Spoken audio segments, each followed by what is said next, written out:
Wait. Good afternoon. The City of Providence COVID-19 Recovery and Resilience Task Force. This is the regular meeting, Friday, August 13, and we are starting right now. I want to say thank you for the people who is present, and thank you for the people who is connected.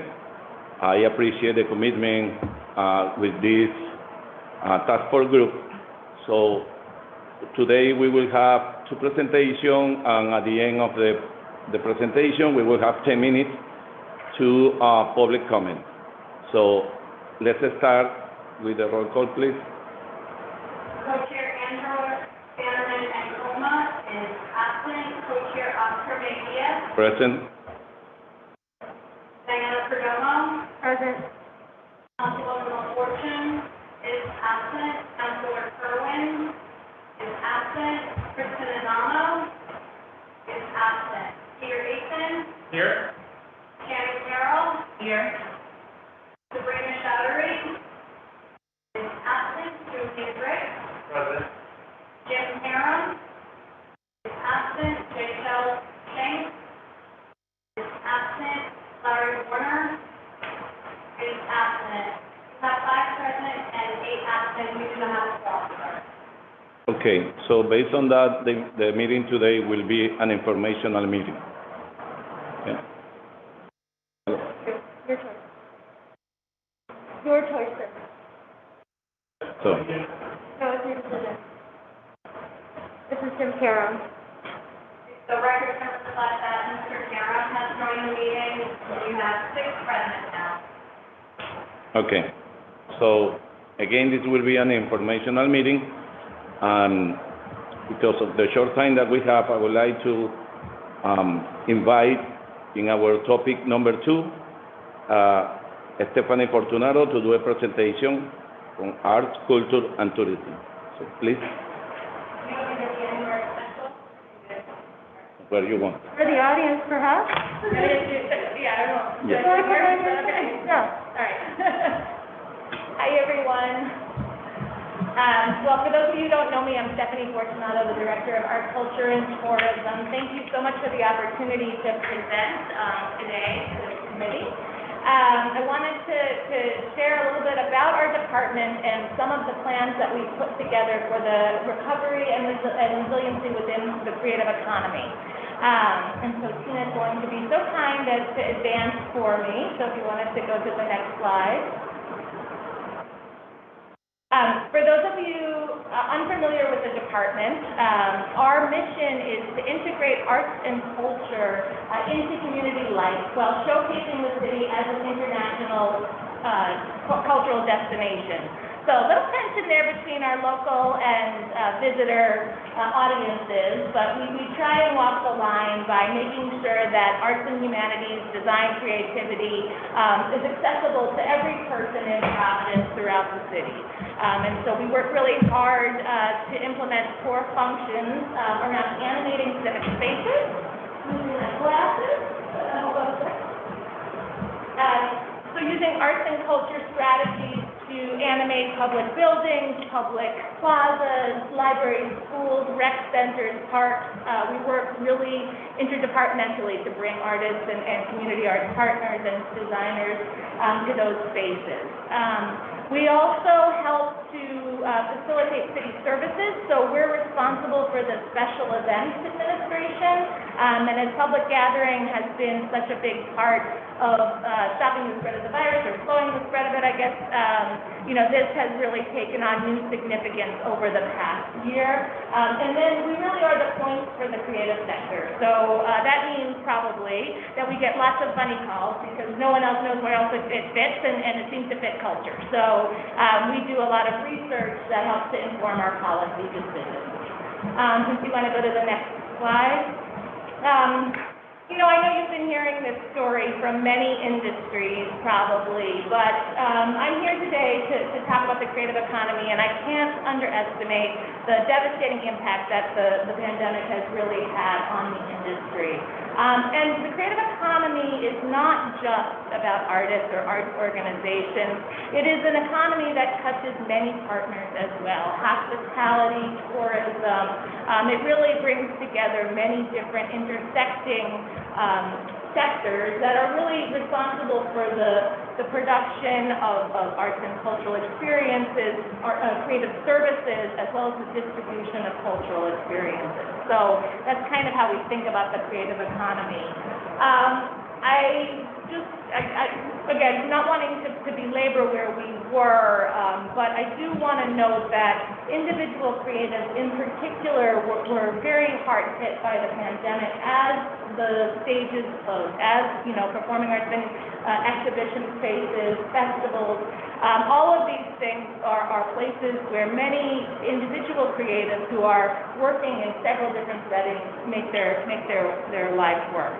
And so their livelihood really was impacted by the pandemic. And so our plans today are really about finding ways to provide some relief to those individual creatives and the organizations that are throughout the industry.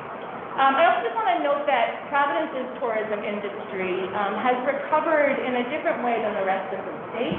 Our tourism industry, and I know Kristen O'Donnell is a member of this committee, so you've probably heard this before, but I'll just say, the convention center and the meetings that come to our city and fill our hotels throughout the year, that's a big part of our tourism industry.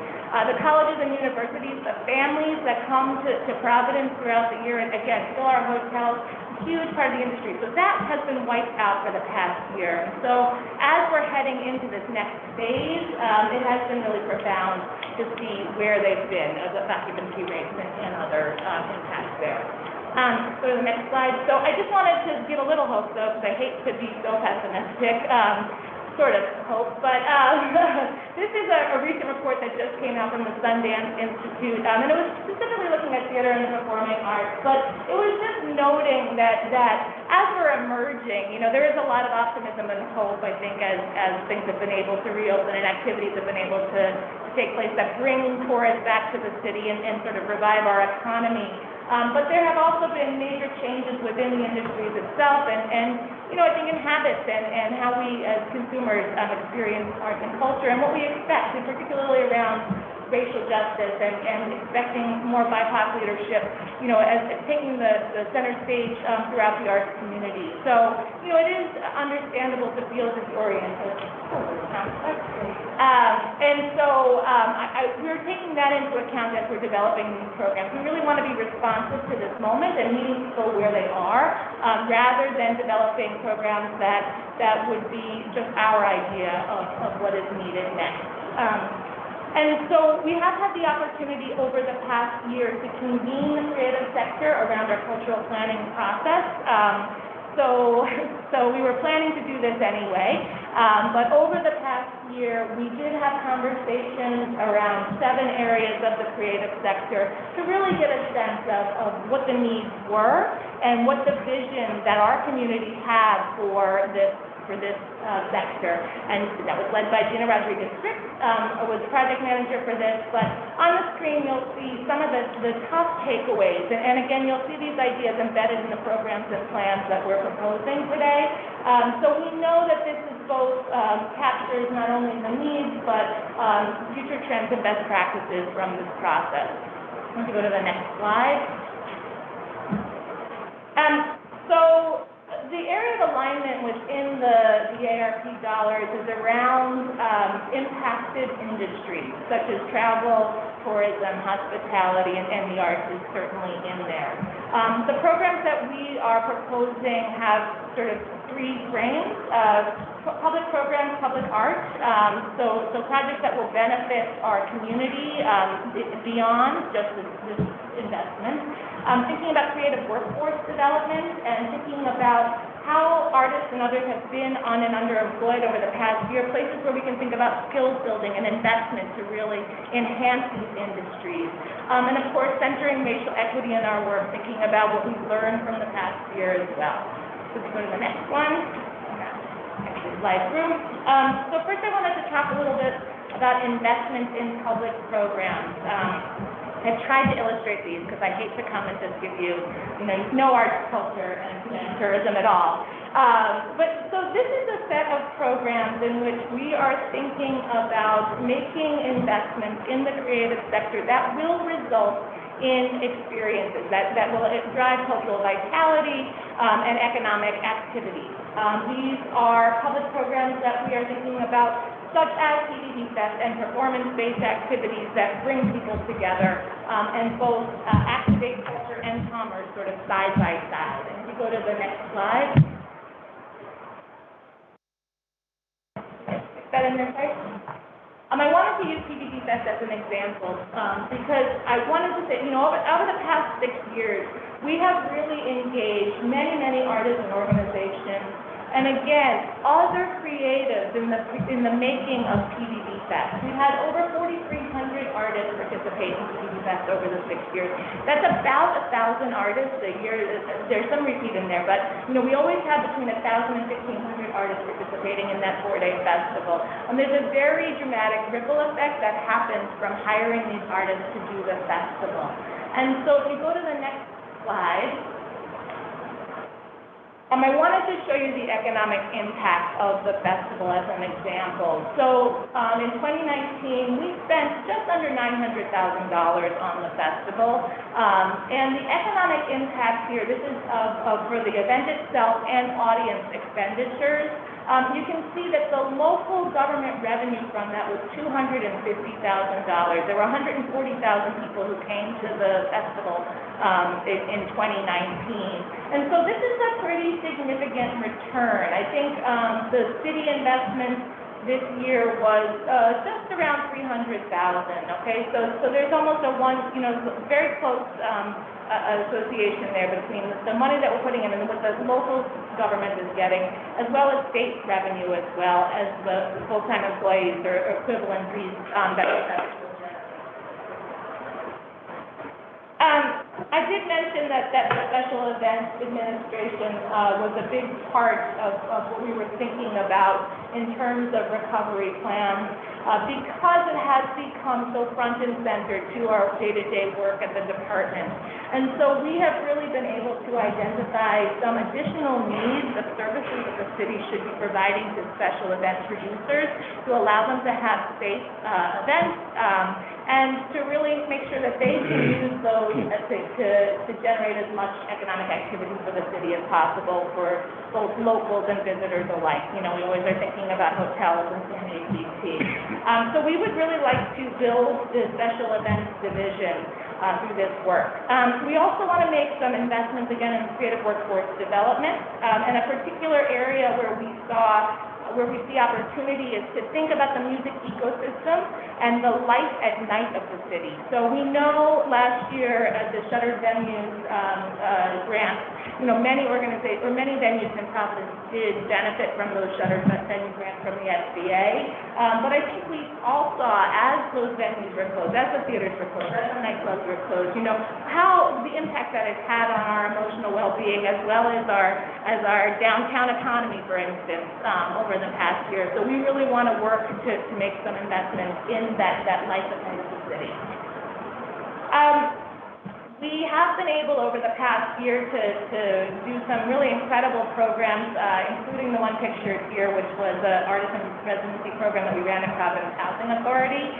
So here is the opportunity to hire artists to create permanent public artwork. This is really in the spirit of Federal Project Number 1, the WPA project, but thinking about how we can take these investments and have something that our city can really have for the long term here. We have a couple of programs that we're thinking about, but one that we would love to do is to think about how we can use this as a model to bring public art to all of the Providence Housing Authority communities and really develop not only the public art workforce itself, but again, to really instill projects that will be reminders in the future of the Providence of creative capital and what we're known for. If you go to the next slide. So again, we're thinking a lot about skills and partnerships, and we want to expand, again, some of the opportunities and successful programs that we have piloted. So over this past year, we did a creative community health worker training with funding from the Kresge Foundation. It was the culmination of a multi-year investment. But this really thought about artists as facilitators and trained artists to become community health workers. At the close of this program, we embedded these artists in community-based organizations, so it was a fellowship model. And I think there's some opportunities to use that training to really expand the number of creative community health workers and the opportunities to partner with local organizations on these projects. So again, another way in which we can develop our creative workforce. We've also, over the past year, been helping to staff the Arts and Culture Subcommittee of the African American Ambassador Group. And you're looking at a project that was developed by two members of that group, Jessica Brown and Mary Beth Meehan. The subcommittee has talked a lot about projects that they would like to do, arts and cultural projects that they would like to do that really will take the conversation about truth-telling, reconciliation, reparations, and make investments in Black arts and culture here in Providence. And so we propose making investments in the arts and cultural subgroup's ideas as a way to advance some of those projects. I know you guys are looking at prioritizing some of the needs for the next ordinance, and so I wanted to let you know what the priorities were. The June 2022 festival, the $275,000 is a priority request for your consideration. We do think with $500,000 we could make some significant headway on the recovery plan that I've talked about today. But I know that you will need to make some hard decisions, so I wanted to make sure that you had an understanding that overall we believe this is an investment of $5 million to be able to really catalyze some of these ideas into successful programs that will again help those impacted industries, arts, hospitality, tourism, travel. But we are working really closely with partners too. So, one thing for ACC, those of you who don't know us, but we work really closely with partners throughout the city and beyond. And so these proposals, we are closely coordinating with the State Council on the Arts and the Council for Humanities. And the Providence Florida Convention and Visitors Bureau, such an important collaborator on all the tourism initiatives designed by Rhode Island, thinking about creative workforce development for designers and some programs that might be possible there. So, I just wanted to reiterate that these are not projects that the department is working on or thinking about in a silo. We really are having conversations across the sector and really trying to solve some of those big challenges that creatives are facing in this moment. And so I think that's what if anyone has any questions, I'm happy to answer.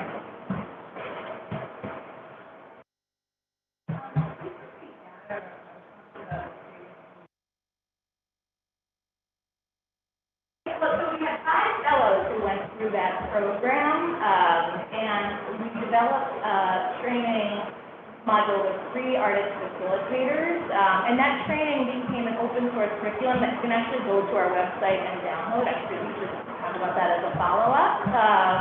And then those 5 artists were then embedded in community organizations.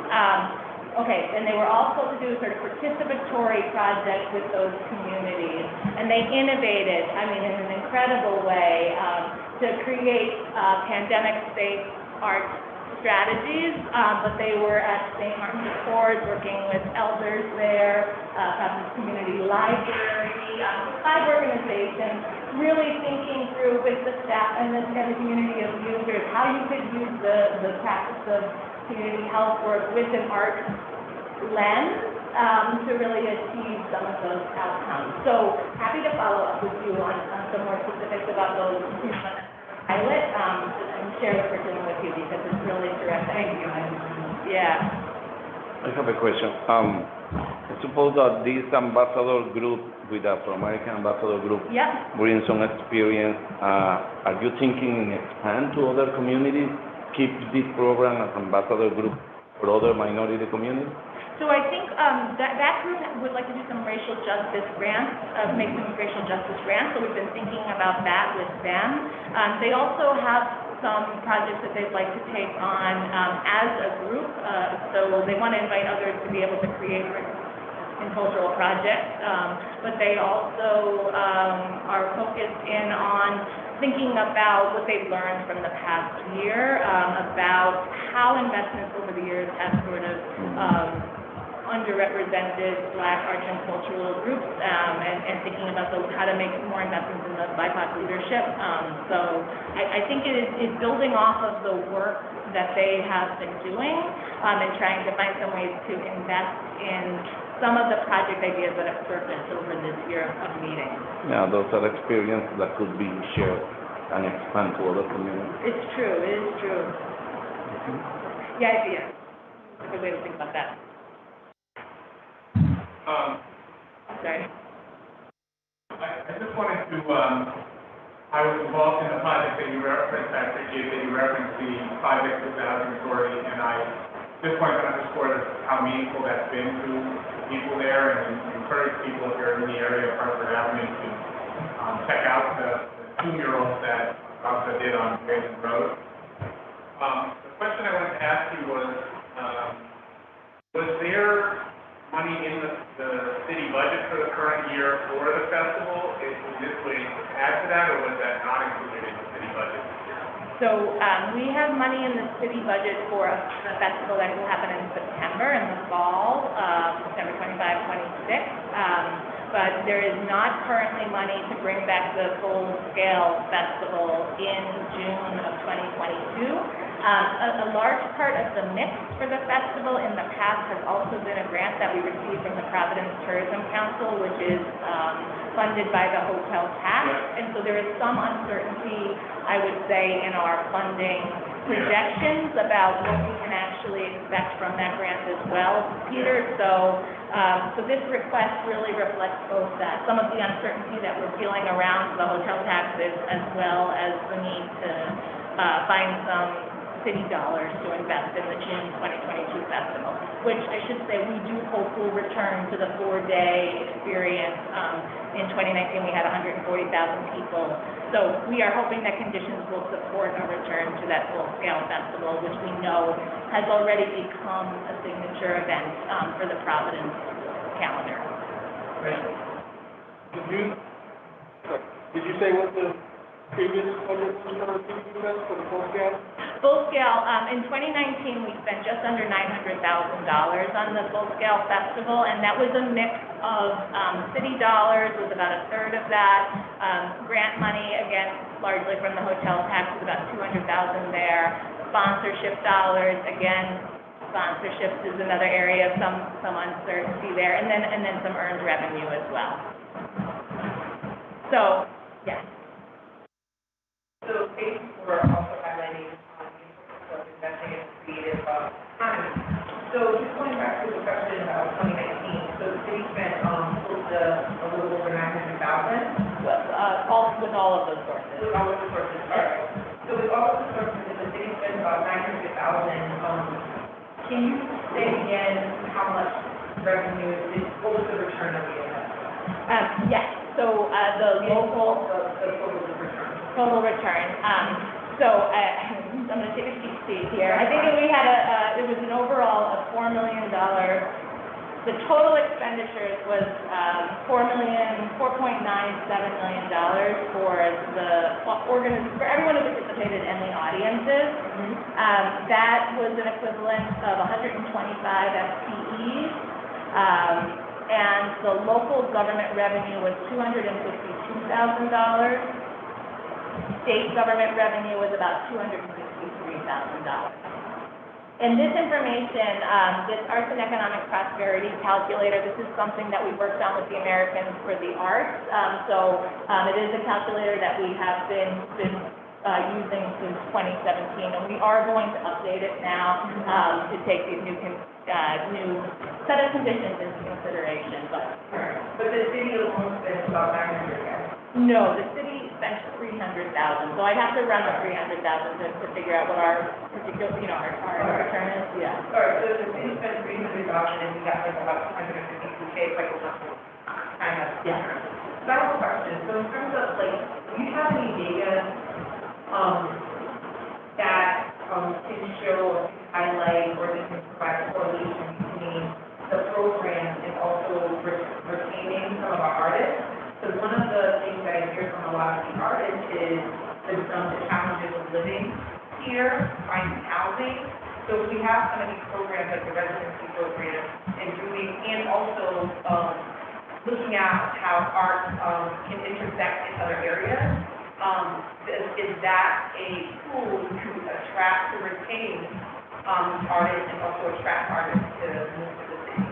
Yeah, I don't necessarily have data that I could provide to you quickly about that, but there certainly is a correlation in terms of retaining artists and creatives here in Providence through these kinds of investments.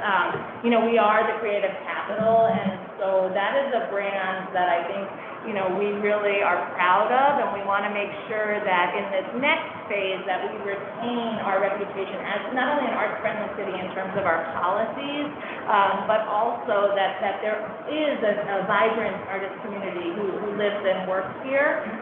So that is why we've heard from our cultural planning process, we want to make investments in our local arts community, right? That we see as the greatest need right now is to making sure that our local arts community is able to sort of press this moment of uncertainty and stay with us. And so there are a number of sectors that these plans intersect. That's what my sectors that intersect with, but it is true. We're at that in that place. So public housing. We are thinking about health. We are thinking about obviously tourism, travel, hospitality, those industries as well. Education, lifelong learning, all of these parts of the workforce development pieces. So there's certainly a place with these recovery plans. There's an opportunity, I think, to use the program to gather some of this data in a way that I think could be really helpful. One more question. Thank you. And I know it's, again, a diverse population of artists and especially on opportunities. So what type of, when you think about like additional investment, what would you, I guess this is something to think about. We don't have the data right now, but the hope is that the investment that's made, the return on the investment will be a little greater than what was actually invested. And I think that's something that, I would like to see, particularly with PVD tech, because for a small city, we are spending a significant amount. And so if that's supposed to be a tool to boost our local economy, we should be seeing a little bit more in terms of just, people wanting to spend money and invest here and also invest in the artists. So I guess something to think about is if there was some sort of plan, how can that plan also incorporate like a model in which the city can actually benefit from this in a way. It benefits in a way like socially, culturally, but also financially. Beyond the current. Yeah. Yeah. Well, it's only about 1-to-1 right now. So I would want to see the return to be a little bit more, like maybe a 10% or a 20%. In addition to what. Yeah. I think it's something to think about how the local revenue policy, what policies and incentives would need to be developed to sort of achieve that kind of goal. Because I think right now that is just using mostly the local option taxes to calculate that number. But I think that is maybe perhaps something to think about. I want to look back at that first column though, just to note that, while the return to the city was about 1-to-1, the return to the local economy is much higher than that. So if we look at that, that's beyond 1 to 5 for every dollar invested, that there's a $5 that's going to ripple throughout the local economy because, then we're thinking about not just the artists that are engaged, but we're also thinking about you know, people going out to dinner while they're at the festival, or booking a hotel, or parking downtown, paying a babysitter, right? All of those other ways in which we see money distributed throughout the local economy when there's an arts event. So I think it's important to look at the total expenditures in terms of that impact, as well as just what the local government revenue is.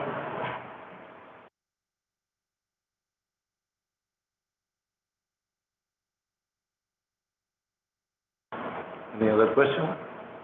Is the $500,000 plus the two buckets representative of the entire budget, or is it?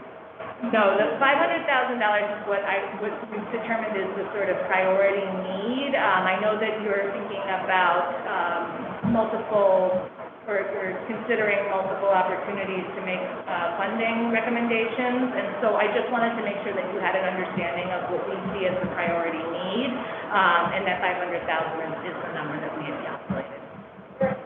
Stephanie, for $5 million to most projects you support today. Exactly. 500,000 being the minimum, hopefully to be able to make sure the two priorities go forward. So you can do that. Yes, thank you.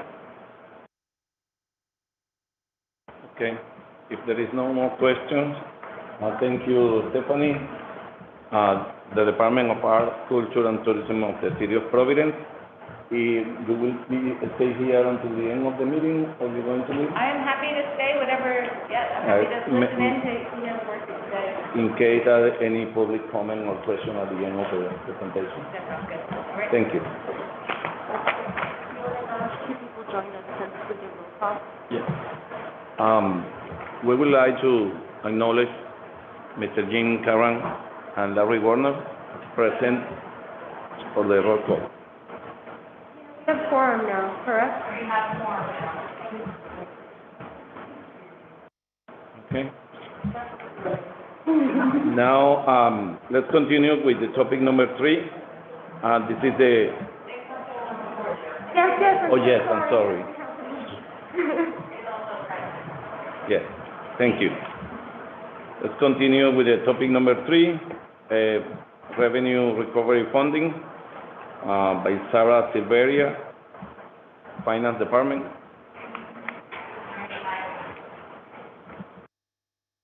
Hi, thank you for having me here and inviting me to present to you about the city's calculation on the revenue loss for fiscal year 22. I submitted a report to the task force. I'm not sure if everyone received it, but I'm happy to share my screen, or I can just go through it with you, your preference. Yes, we have it. But I would recommend she does share her screen so the public will be able to view it.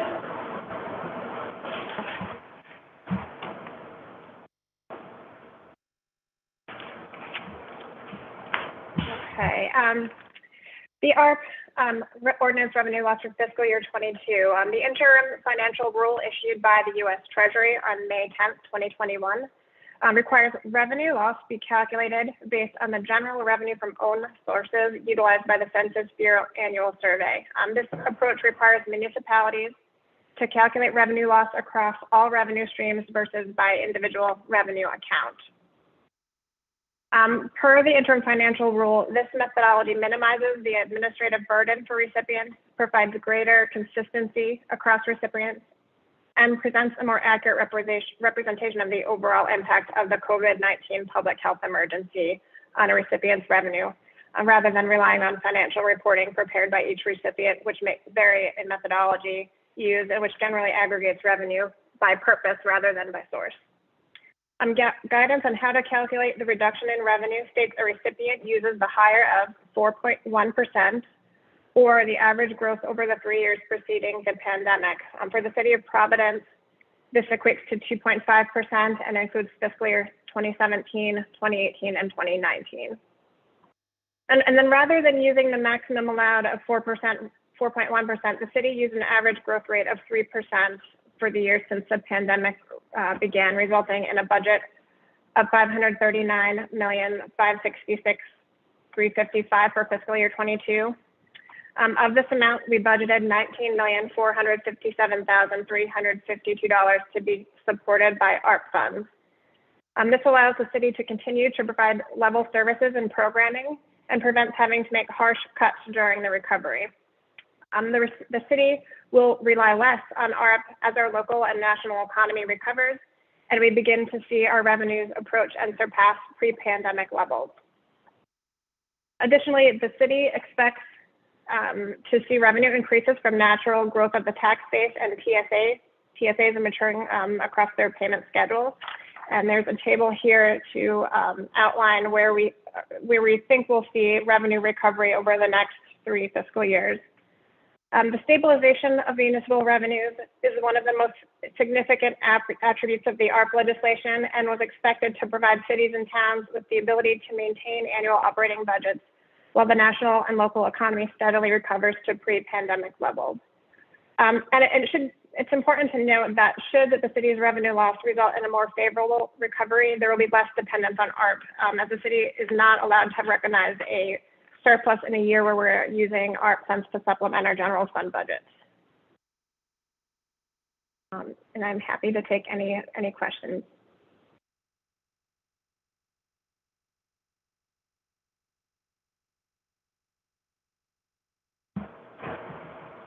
Yes, please. This is Peter Hinton. Thank you for this. The question that I have, I know the 19 million from this year. At one point, there was a mention to this committee that there was a certain amount budgeted to cover the future years as well.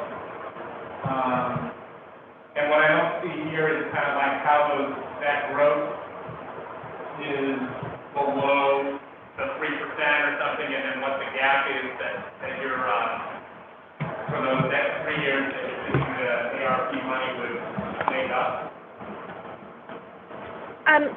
So I think I'm understanding your question correctly. So when I looked at what the revenue growth from fiscal 19 would have been through fiscal year 20, fiscal 21, fiscal 22, if the pandemic never had happened, I used 3%. As my average growth rate to get us to where we are now in fiscal year 22 budget of $539 million. And that's less than what the maximum allowed would have been, which is 4.1. And the city's goal is very much to rely less on ARP as we can. As the city recovers, as the economy comes back, this funding is not forever, it's term limited. So we budgeted the 19.4 million, but at the end of the year, we'll really look at where we are at year end. And if we have achieved a better revenue and expense results, we won't take the full 19.4. It'll be just enough to balance our city's budget. And we're not allowed to recognize a surplus in the year that we're using these funds to sort of supplement our budget. So the goal is to use this as minimally as possible, but also use it to be able to provide the level of services and programming that the city provides to our residents now without having to make those devastating cuts that could affect our families and residents. So if this projected growth is kind of accurate, for those 3 years, you have an estimated amount that you would have to also spend from the ARP money to make sure that the city budget can continue to grow at a modest rate. Is that what, Yes, we have asked in total for another 20 million to be available for fiscal 23 and another 10 for fiscal 24, with the notation that if we don't need it, we won't take it, but we would like some of that. We would like that money put aside and not spent immediately, just so we can see how the city is recovering and how our economy is bouncing back.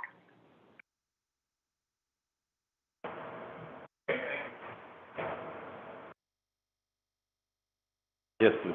Sarah, this is Jim. Follow-up question, similar line. Line on hotel tax, you've got a projection for 2023.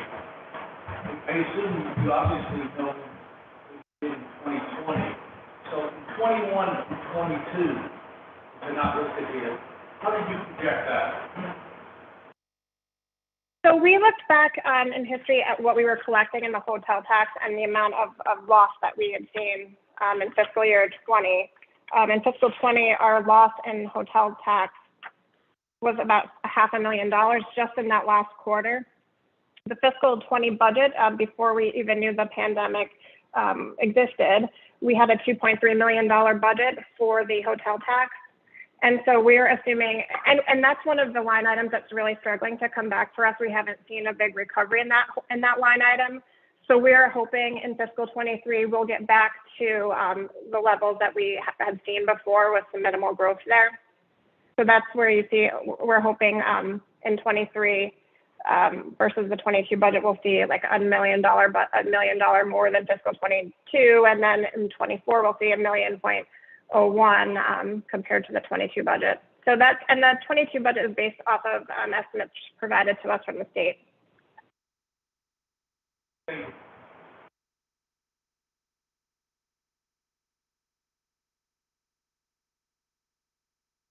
Other question? Don't have more questions. The present, so that all. Then thank you, Sarah Silveria. Thank you for time. Okay. So there is something that you would like to discuss before go to the public comment. We can have 5 or 10 minutes. Not then let's continue with the topic number 4. It's open for the public to comment or questions. Please. So if anyone from the public would like to please use your raise hand icon.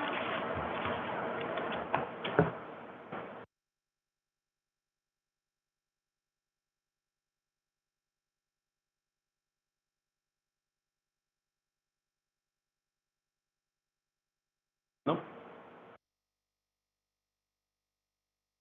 Okay. There is no public comments or question, so you have anything else that we want to bring? I guess just going back to the first presentation, item number 2, if it's possible, just as a follow-up question. So just want to thank you for your presentation, Stephanie. That was really great, and just disclosing her personal connections, have a biased opinion very much in favor of all the you all do, with a thoughtful connection. So very much appreciate the hard work of everyone in the department. And really appreciate especially how much of what you do really does go to those direct frontline people in the community, creatives and artists in Providence, BIPOC artists, really creating opportunities on many different levels across all the different programs. So appreciated the kind of prioritization of the two there, and I think they're very needed and beneficial. And I was wondering if we could have a little bit more information about what was referenced of the total of the $5 million ask, and what else is included beyond those kind of top priority items, which are prioritized and important. But all the programs that are there are also important. I just want to know kind of what else is there, rough scope in terms of, if we can get that later, since we now don't have it in front of you, but it's also beyond that. I can send over a listing later on, but I will say that, I mentioned that we are thinking about the WCA model. So we are thinking about projects that would animate commercial spaces as well as public spaces, so engaging artists and organizations to do that work. Scalable, but we have in our mind 2 initiatives for $2 million around that. We think that the investments in the special events division, that could be an investment to also a significant investment of $500,000 to really get that function, build that capacity and function for the city of Providence there. The public PHA project that we mentioned there, we estimate that would be a $650,000 price tag on that. About $500,000, probably my dad, I don't know if I've gone over yet, $500,000 for the creative community health worker training as well as the placement in the organization. And the Life Ignite work and the accelerator, that would be part of that creative workforce development program. Total investment there would be about $475,000. So I don't know how I did on the slide that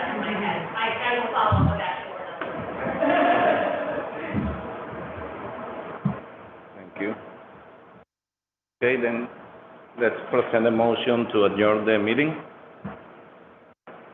With the motion? Second. And then we adjourn the meeting. Thank you very much.